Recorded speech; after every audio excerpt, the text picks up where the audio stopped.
you guys. My name is Jane. How are you? Okay. Good. How's it going? I'd like to start off with a concept that I've always been interested in. That's the concept of nature versus nurture. I've always asked myself, is it our genes that propel us to greatness? Or is it the ideal structure of a nuclear family that provides us the needed stability for us to thrive? There is a constant thought that continues to perpetuate throughout my life.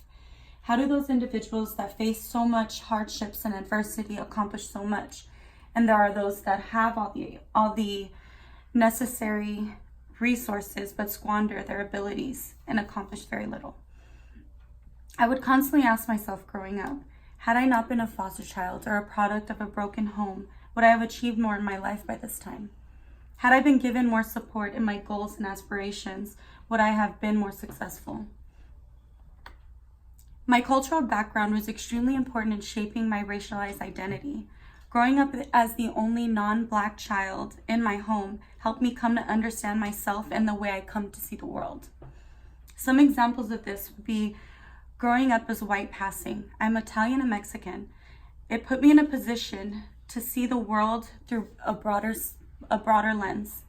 Also gave me insight according to how people are treated according to race.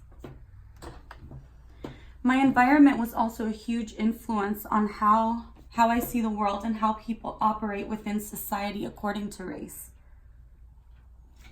People would say terrible things in front of me without knowing that my family was predominantly Black.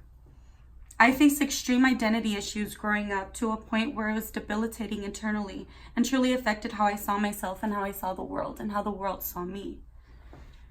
This was an extreme challenge that I've had to face, but it's something I've come to accept, and it helped shape me who I am today.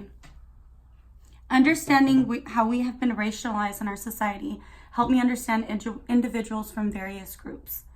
Racialization also helps us understand the importance of nurture, more importantly, how we rear and condition our children to think in terms of the world and themselves. Teaching our children about race teaches them to think about people differently. I use my childhood as a stepping stone to advocate for change in an oppressive society in which not all races are considered equal.